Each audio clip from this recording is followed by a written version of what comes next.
Assalamualaikum warahmatullahi wabarakatuh. Perkenalkan, nama saya Narsria Setiasari, Eskap MK. Saya adalah dosen program studi keperawatan di Stikasiasi Tangerang. Saya mengampu mata kuliah keperawatan anak buah. Pada kesempatan ini, saya akan menjelaskan teknik pengajaran saya dengan menggunakan metode Delivery Interaction Assessment pada salah satu mata kuliah yang saya ampu bersama tim dengan 2 bobot SAS. Sebelum saya menjelaskan lebih lanjut mengenai teknik pengajaran yang saya gunakan, terlebih dahulu saya akan menjelaskan deskripsi singkat mata kuliah keperawatan anak buah. Keperawatan anak buah adalah mata kuliah keahlian keperawatan anak yang berfokus kepada respon anak dan keluarga pada setiap tahap perkembangan mulai lahir sampai akhir remaja, baik dalam keadaan sehat maupun sakit, di masyarakat ataupun di rumah sakit, serta memberikan asuhan keperawatan pada anak baik sehat maupun sakit. Dengan mengikuti mata kuliah keperawatan anak buah ini diharapkan mahasiswa mampu. Yang pertama, mahasiswa mampu menguasai konsep-konsep keperawatan anak dengan penyakit kronis dan terminal. Yang kedua, mahasiswa mampu menganalisa dan menyusun asuhan keperawatan dengan penyakit kronis dan terminal. Yang ketiga, mahasiswa memiliki sikap bertanggung jawab dalam memberikan asuhan keperawatan pada anak dengan penyakit kronis dan terminal. Untuk mencapai kemampuan tersebut, mahasiswa akan diberikan topik-topik yang akan dibahas selama 14 kali pertemuan dengan menggunakan sistem blended learning. Berikut adalah topik-topik yang akan saya bahas dalam mata kuliah keperawatan anak buah ini. Yang pertama, konsep keperawatan anak dengan penyakit kronis dan terminal. Yang kedua, asuhan keperawatan dengan gangguan sistem kardiovaskuler. Yang ketiga, asuhan keperawatan pada anak dengan sistem neurobehavior. Yang keempat adalah asuhan keperawatan anak dengan sistem pencernaan. Yang kelima adalah asuhan keperawatan dengan sistem hematologi. Yang keenam adalah asuhan keperawatan dengan sistem imunitas. Yang ketujuh adalah asuhan keperawatan dengan sistem perkemihan. Yang kedelapan adalah asuhan keperawatan dengan sistem endokrin. Yang kesembilan adalah asuhan keperawatan dengan sistem persepsi sensori. Yang 10 adalah asuhan keperawatan dengan gangguan sistem integumen. Dan yang 11 adalah asuhan keperawatan dengan anak yang berkebutuhan khusus. Nah, setelah kita tahu gambaran dari mata kuliah keperawatan anak buah yang saya ampuh ini, selanjutnya saya akan menjelaskan teknik pengajaran yang saya gunakan dengan metode DIA. Yang pertama adalah delivery. Ya, bagaimana saya menyampaikan perkuliahan kepada mahasiswa. Ada 2 strategi yang saya gunakan dalam perkuliahan keperawatan anak buah ini. Yang pertama, penyampaian dengan menggunakan textbook. Nah, textbook yang digunakan dalam mata kuliah keperawatan anak buah ini, mahasiswa dan dosen wajib menggunakan textbook sebagai berikut. Satu adalah buku Wong, ya. Wong Essential of Pediatric Nursing. Yang kedua adalah buku keperawatan anak 1 penerbit Elsevier. Yang ketiga adalah Standar Diagnosa Keperawatan Indonesia, Definisi dan Indikator Diagnostik. Yang keempat adalah Standar Intervensi Keperawatan Indonesia. Yang kelima adalah Standar Luaran Keperawatan Indonesia. 5 buku ini wajib harus digunakan oleh mahasiswa dan dosen, karena dalam proses pembelajaran nanti kelima buku ini akan digunakan untuk menunjang dan memaksimalkan proses belajar mengajar dalam kelas maupun dalam online. Yang kedua adalah dengan pembahasan case study di kelas, ya. Nah, strategi ini saya memberikan soal kepada mahasiswa. Soal yang saya berikan kepada mahasiswa adalah soal yang saya dapatkan berdasarkan hasil dari pelatihan item development dan item review yang diadakan oleh IPNI Regional 5. Nah, soalnya akan saya berikan kepada mahasiswa. Setelah saya berikan, mahasiswa akan mengerjakan soal tersebut secara berkelompok. Akan tetapi pada saat nanti presentasi di depan kelas, akan saya tunjuk mahasiswa yang akan mempresentasikan hasilnya. Menurut saya hal ini sangat efektif karena mahasiswa akan lebih bertanggung jawab terhadap tugas atau proyek yang mereka buat, sehingga mereka akan memaksimalkan dan sebaik mungkin dalam pengerjaan tugas tersebut. Teknik yang kedua yaitu interaction, ya. Bagaimana saya berinteraksi dengan mahasiswa dalam perkuliahan? Ada beberapa saluran komunikasi yang saya gunakan. Yang pertama, di dalam kelas saya selalu mengajak mahasiswa untuk selalu aktif, ya, untuk selalu bertanya, menjawab serta berdiskusi sehingga terjalin komunikasi dua arah. Yang kedua adalah menggunakan media WhatsApp group sebagai sarana diskusi di luar jam mata kuliah. Yang ketiga adalah saya menggunakan Zoom atau Google Meet untuk ruang diskusi terkait proyek yang mereka kerjakan. Yang terakhir adalah metode assessment. Bagaimana saya menilai mahasiswa. Nah, pada pertemuan pertama di perkuliahan saya selalu melakukan kontrak perkuliahan yang saya sepakati bersama mahasiswa dan bersama mahasiswa dan pengajar. Nah, di dalam kontrak perkuliahan tersebut memuat cara penilaian dan bobot penilaian mata kuliah keperawatan anak, sehingga mahasiswa mengetahui lebih awal berapa persen penilaian yang akan dilakukan pada proses keperawatan anak ini, sehingga mahasiswa bisa mengatur strategi apa yang bisa dilakukan mahasiswa sehingga bisa mencapai pembelajaran dengan baik dan maksimal dan mendapatkan nilai yang baik. Berikut adalah skema penilaian yang saya sampaikan kepada mahasiswa. Yang pertama itu penugasan 25%. Penugasan ini termasuk penugasan pertama sampai penugasan ke-7. Ujian tengah semester itu 30%, ujian tertulis pertemuan pertama dan sampai pertemuan ke-7. Ujian akhir semester 45%, ujian tertulis 20% diambil dari materi UTS dan 80% diambil dari materi UAS, yaitu pertemuan 9 sampai pertemuan 15. Baik, tadi adalah penjelasan singkat mengenai teknik pengajaran yang saya lakukan. Berikut adalah cuplikan pengajaran mata kuliah keperawatan anak yang saya lakukan secara offline. Assalamualaikum warahmatullahi wabarakatuh.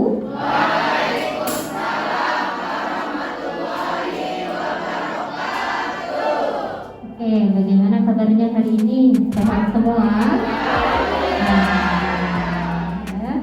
Masih sehat? Pikiran, otak, kantong, ya?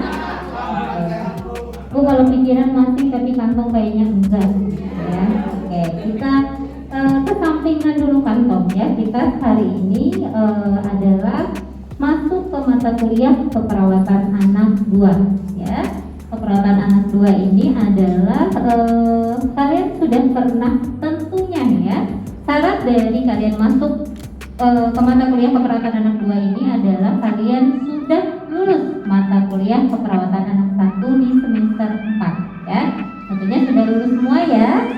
Alhamdulillah, ya. Alhamdulillah sudah lulus tuh, ya. Oke, untuk mata kuliah keperawatan anak 2 ini hari ini adalah pertemuan pertama kita, ya. Hari pertemuan pertama kita akan kontrak program dulu, ya. Bagaimana keperawatan anak ini yang akan kita jalani selama 1 semester ini, ya. Jadi apa saja yang harus kita capai, saya bersama siapa, USS-nya berapa, ini yang akan kita bahas hari ini. Setelah itu nanti akan ada materi, ya.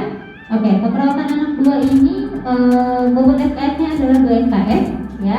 Saya di sini bersama tim, ya. Tim saya ada Murianti, ya. Murianti itu adalah sama seperti saya, beliau adalah lulusan dari keperawatan anak juga, ya. Dan beliau sekarang sedang dinas di RSUD Kabupaten, ya.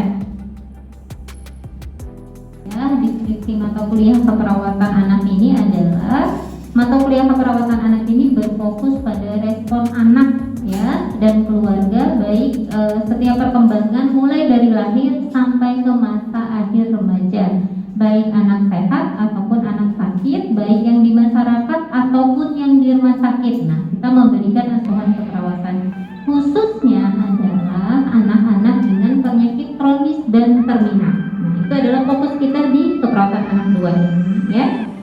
Nah, capaian pembelajaran yang harus dicapai oleh mahasiswa adalah pertama, mahasiswa mampu menjelaskan kembali konsep keperawatan anak pada penyakit kronis dan penyakit terminal, ya. Yang kedua adalah mahasiswa mampu menganalisa dan menyusun asuhan keperawatan pada penyakit kronis dan terminal. Yang ketiga adalah mahasiswa memiliki tanggung jawab dalam memberikan asuhan keperawatan pada anak dengan penyakit kronis dan terminal. Oke, untuk mencapai hal ini nanti teman-teman akan mendapatkan 14 kali pertemuan, ya, dalam mata kuliah keperawatan anak 2 ini, ya. Nah, ini adalah berikut materi-materi yang akan disampaikan pada mata kuliah keperawatan anak 2 ini, ya. Ada konsep perawatan anak dengan penyakit kronis dan terminal, ya, asuhan keperawatan pada anak dengan gangguan sistem kardiovaskuler sampai ke anak dengan berkebutuhan khusus, ya. Untuk referensi yang digunakan adalah referensinya, ya. Teman-teman harus mempunyai buku WOM, ya. Yang kedua, teman-teman harus mempunyai buku keperawatan anak edisi 1 keluaran dari Elsevier. Yang ketiga, Kampas 5 tentunya teman-teman sudah punya, ya. SBKI, ya, SLKI, SIKI. Nah, ini adalah untuk daftar pustaka atau referensi yang dibutuhkan di keperawatan anak 2 ini. Nah, ini adalah jurnal pendukungnya. Nanti teman-teman akan mendapatkan soal kasus dari saya, ya, kasus soal hukum. Nah, soal hukum ini yang ada di link ini teman-teman bisa akses, ya, soalnya banyak di sini. Nanti disesuaikan dengan kasusnya apa, penugasannya apa, tinggal ambil di sini soalnya yang dibutuhkan. Nah, soal ini insya Allah memang sudah relevan, ya, karena memang sudah saya sudah mengikuti pelatihan item development dan item review. Jadi soal yang ada di sini adalah soal-soal uji kompetensi nasional. Jadi teman-teman bisa akses di sini. Nah, ini adalah jurnal pendukungnya. Ini juga bisa diakses di Google Scholar saya. Ya, teman-teman bisa citasi di situ, ya, untuk menjadi referensi pendukung. Oke. Untuk di keperawatan anak 2 ini, sistem perkuliahan kita nanti ada tatap muka, ya, jadi sistemnya blended learning, ya. Nanti ada tatap muka, ada via Zoom atau Meet, ya, atau nanti kita berdiskusi dalam grup WA. Untuk capaian dari bobot mata kuliah keperawatan anak 2 ini yang teman-teman harus ketahui adalah ini adalah capaiannya, ya, capaian dari nilainya, bobot penilaiannya, ya, sehingga nanti nggak bertanya-tanya lagi, Bu, nilai saya masuknya berapa persen? Ini adalah ketentuannya, ya. Penugasan itu ada 25%. 25% itu diambil dari tugas pertama sampai tugas ke-7, ya. Ujian tengah semester itu 30%. 30% itu yaitu ujian tertulis dari pertemuan pertama sampai pertemuan ke-7. Ujian akhir semester 45% itu ujian tertulis 20% dari materi UTS dan 80% dari pertemuan 9 sampai 15. Ya, dengan harapan teman-teman pastinya sudah mempunyai strategi tertentu nih, ya, untuk kedepannya apa yang harus saya siapkan, apa yang harus saya lakukan untuk mencapai dengan maksimal ini, ya, nilai maksimal. Baik, ya, itu kontrak program kita pada saat hari ini. Mungkin saya akan panggil dulu, ya, untuk kita kan belum kenal secara tatap muka, ya. Tatap muka kita pada saat di keperawatan anak 1 kita ketemunya masih blended, ya, jadi belum ketemu semua, ya. Oke, mungkin saya panggil yang pertama Rizky Ramadan. Oke, Rizky Ramadan, ya. Oke, terus Rudiansa. Oke, oh ternyata di depan semua, boyband di depan, ya, berarti baik, ya. Untuk absensi 48 Zakia. Oke, alhamdulillah berarti hari ini hadir semua, ya, untuk perkuliahan hari ini. Jadi nanti untuk kedepannya mungkin saya bisa manggilnya bukan Mas Mbak lagi, ya, sudah nama, gitu, ya. Baik, untuk pertemuan hari ini selain kita kontrak program, kita akan masuk ke materi konsep perawatan penyakit kronis dan terminal, ya. Oke, kita masuk ke materi konsep keperawatan anak dengan penyakit kronis dan terminal. Oke, sebelum kita masuk ke materi ini, adakah yang perlu ditanyakan terkait kontrak program keperawatan anak tadi? Cukup? Cukup ya, baik ya. Kita lanjut ke materi konsep keperawatan anak dengan penyakit kronis dan terminal ya. Nah, ini adalah capaian pembelajarannya ya. Capaian pembelajarannya yang harus kita capai adalah mampu menjelaskan pengertian konsep etiologi ya, konsep aturan keperawatan dengan penyakit kronis dan terminal ya. Jadi setelah mengikuti mata kuliah ini, teman-teman mampu ya menjelaskan kembali konsep penyakit kronis itu seperti apa, penyakit terminal itu seperti apa, etiologinya seperti apa, dan aspeknya seperti apa ya. Oke, baik, kita masuk ke dalam penyakit kronis ya. Penyakit kronis itu apa sih? Kenapa sih kita sering ketemu dengan penyakit kronis? Masih bingung Bu ya? Penyakit kronis itu apa? Saya sering dengar Bu, orang bilang, iya keluarga saya ada yang penyakit kronis, keluarga saya ada yang penyakit terminal. Nah, di keperawatan anak ini kita akan bahas ya.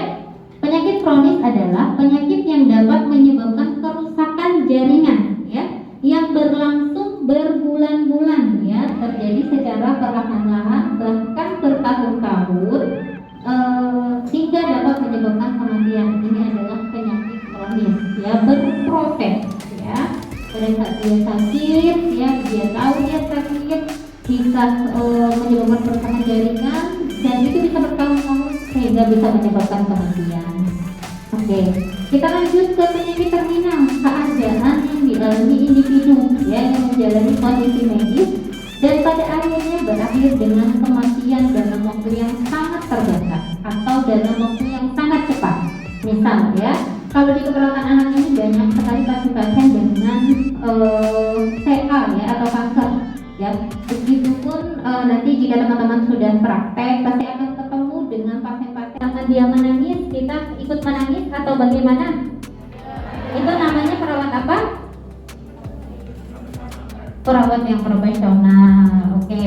Terus kita mengikuti apakah kalau kita baperan, pasiennya sedih, kita nangis juga nih, bentar ya saya ke kamar mandi dulu. Itu apa namanya?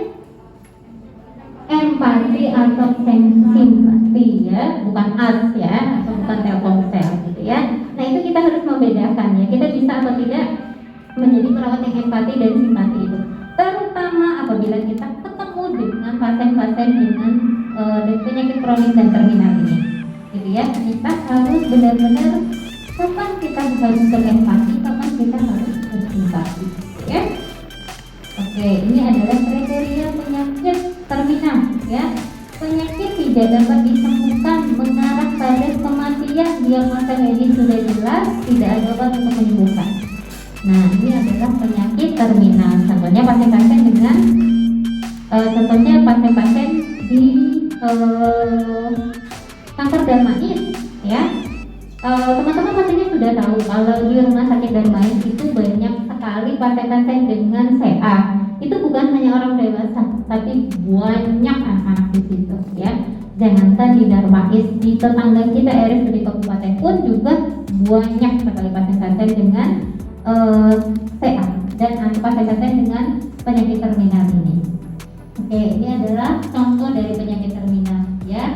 Ada penyakit dengan genetik ya, TOF, diabetes ya, thalassemia, sindrom Down, hemofilia ya, sampai ke pasien dengan idiopatik atau CA atau autis dan ADHD ya. Tentunya penyakit-penyakit inilah yang nanti akan kita bahas di keperawatan anak 2 ini.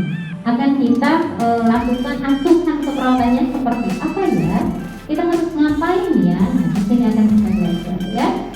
Oke, ini adalah dampak penyakit kronis atau terminal yang dialami oleh anak. Yang pertama, keluarga biasanya kesulitan keuangan ya. Kenapa Bu? Sekarang kan udah ada BPJS gitu ya, tapi terkait biaya hidup ya, yang memang harus dijalani. Misalkan keluarganya yang memang di luar kota gitu ya, memang misalkan di luar Banten harus ngekos di sini gitu ya. Jadi double pengeluaran dan lain sebagainya.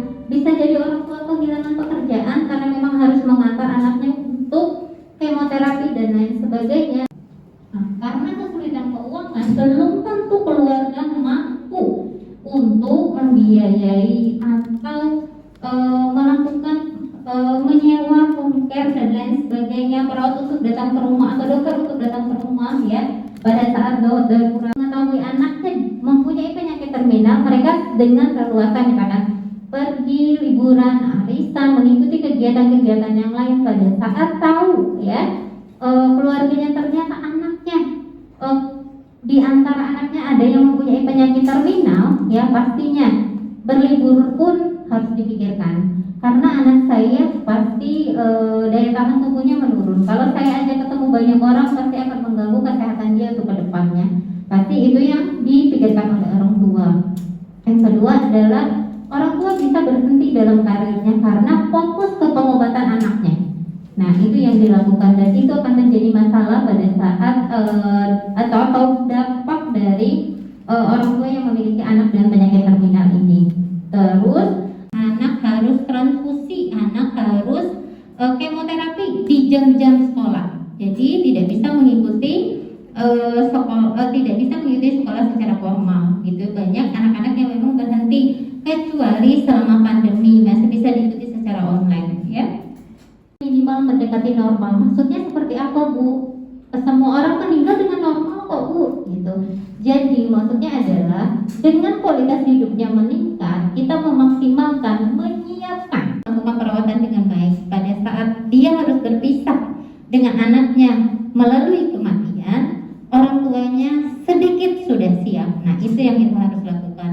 Bu, yang kita asuh anaknya saja atau bersama keluarga.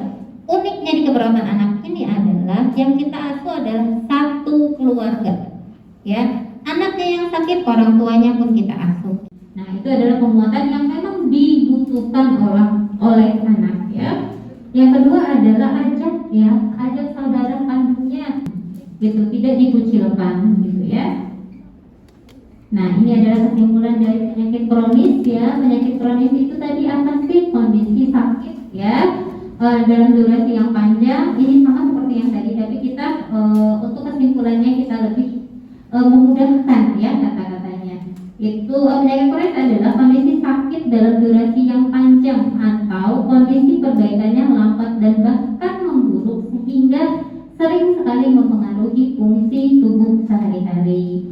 Dan penyakit terminal adalah suatu proses progresif menuju kematian atau pada saat kita ketahuan dengan sakit tersebut tetapi keadaan sudah memburuk sehingga mendekati menuju kematian pada anak tersebut ya.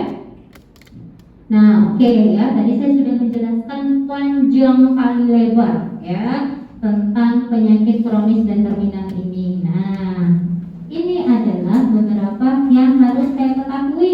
Bu, kenapa sih harus ada soal ya setiap kuliah kan pusing gitu ya. Dan saya mau dengerin aja habis itu go gitu ya, go kelas ya. Tapi saya harus mengetahui apakah teman-teman sudah memahami apa yang saya sampaikan. Oke, sekiranya teman-teman siapa yang akan menjawab atau mau menjawab, Bu? Saya pede dulu untuk menjawab gitu ya. Ayo siapa yang mau menjawab? Oke. Baik, saya akan menjawab pertanyaan nomor 2, yaitu etiologi penyakit kronis dan terminal. Untuk etiologinya ini dibagi menjadi 5. Genetik itu terdiri dari tetralogi overload, diabetes mellitus tipe 1, thalassemia, sindroma Down, hemofilia, dan sebagainya. Penyakit infeksi encephalitis, polio, HIV atau AIDS, CMV, toxoplasma, dan sebagainya. Yang kedua itu nutrisi defisiensi atau nutrisi keperawatan. Ketiga, cedera akibat kecelakaan, kekerasan, dan lain-lain. 4, alergi, asma, eczema. 5, idiopatik, kanker, autisme, ADHD. Terima kasih, Bu. Ya. Julia, sebelumnya mohon izin menjawab. Untuk soal nomor 3, soal keperawatan anak pada penyakit terminal ini, apakah ada apa yang digunakan? Pada asuhan keperawatan yang digunakan untuk anak yang mengalami penyakit terminal ini adalah palliative care. Kenapa palliative care? Karena berdasarkan tujuan paliatif itu sendiri berguna untuk meningkatkan kualitas hidup anak dengan kematian dan minimal mendekati normal, dan diupayakan dengan perawatan yang baik sehingga nanti akhirnya anak menuju pada kematian. Itu saja Ibu. Baik, terima kasih kepada Mbak Wanda ya, luar biasa ya. Oke, bisa saya simpulkan berarti teman-teman sudah sangat memahami materi yang saya sampaikan ya. Anak wajib bahagia, baik anak sehat ataupun anak sakit, semuanya wajib bahagia. Bahagianya harus seperti apa tergantung dari pola asuh orang tua, gitu ya. Mungkin itu saja yang bisa saya sampaikan. Terima kasih ya. Mohon maaf lahir dan batin apabila selama proses mengajar saya ada kata-kata yang salah. Saya akhiri, wabillahi taufiq wal hidayah. Wassalamualaikum warahmatullahi wabarakatuh.